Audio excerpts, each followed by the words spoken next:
Hello, I'm Jian Kim, and today I'm here to talk about some brain technologies and the related questions for the future. Before we start, I want to show you guys all a brief video about this brain stimulation technology. Pretty shocking, isn't it? Drilling a hole in our skull and stimulating the neurons? Well, this is not a scientific fiction or fantasy anymore. This is a technology that is actually happening in this very moment. So, let me go over what brain stimulation is before making some questions about it.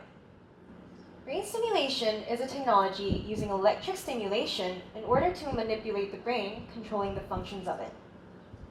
As we all know, the human brain is divided into different areas that has different functions. For example, while I'm talking, speaking out loud, Broca's area of my brain is doing its work. So, if we stimulate the brain by giving an electric signal to the neurons of the brain, the area can be activated or inactivated. Next, the brain-computer interface technology is a very similar technology, except that it has to do with both input and output of the brain. The computer can send or receive information to the computer, and the computer can produce images on the screen. After learning about these technologies, my pet dog came to my mind. My only little brother, my cute little dog Popo, who came to our house in 2015 and gave our family greater happiness than anything else, passed away on July 14th. Popo suffered from meningitis and had lots of treatments over the course of a year, changing a lot in personality and behavior. Meanwhile, after I came across this technology, I thought that applying it to new fields would create even more meaningful value and give me and my family one last chance to meet Popo again. So, I came up with an idea. In Ken Liu's novel, Memorial and Prayer, when our eldest daughter dies in a gun accident, her mother tries to recreate her using artificial intelligence and photos and videos. However, her father strongly opposes this because he wants to remember her daughter with the memories and the expressions she has shown him.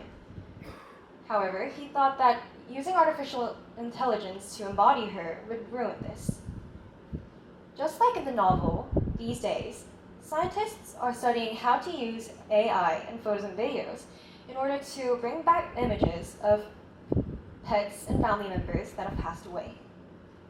However, this technology has limits. Photos and videos made by AI can feel different from the memories that we had. And this can make people sad, depressed, and uncomfortable. In order to solve this problem, it is important to embody the family's memories as what we remember. And this is only possible by scanning the brain. This might seem impossible, but the brain-computer interface technology is a technology that analyzes the brain waves, read what we think, and send this information to a computer.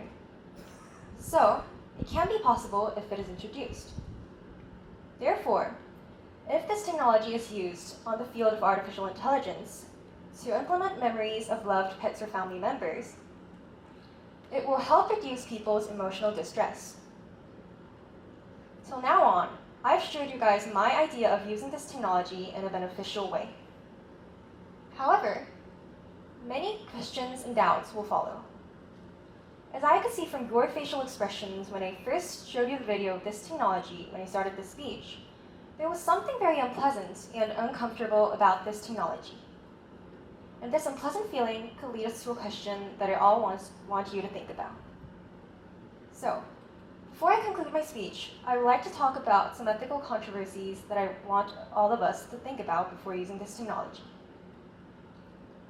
The first ethical controversy arising comes from the unclear concept of treatment, enhancement, and normalcy. Establishing standards in order to separate necessary medical treatment and simple ability enhancement are not easy. And to do so, we need to first make clear standards for what normalcy is. What is normal? Well, it's not easy either. And even so, even if we make clear standards for what normalcy is, The standards itself might create a social stigma leading to eugenic thinking. And as we all know from the past example of the Nazi Holocaust, eugenic thinking are very dangerous and can lead the society into a tragedy.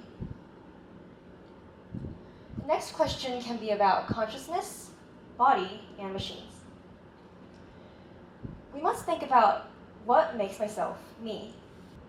Machines are able to co-express and involve human will, even if computers can change our thoughts and decisions. Is it still myself? What do we owe to each other and to ourselves? In a world where thoughts can be altered, decisions can be shaped, and our very sense of self can be reprogrammed, we must hold on to the questions that matter the most. Because at the end of the day, the most powerful part of the brain is not what it can be made to do, but how we can use it.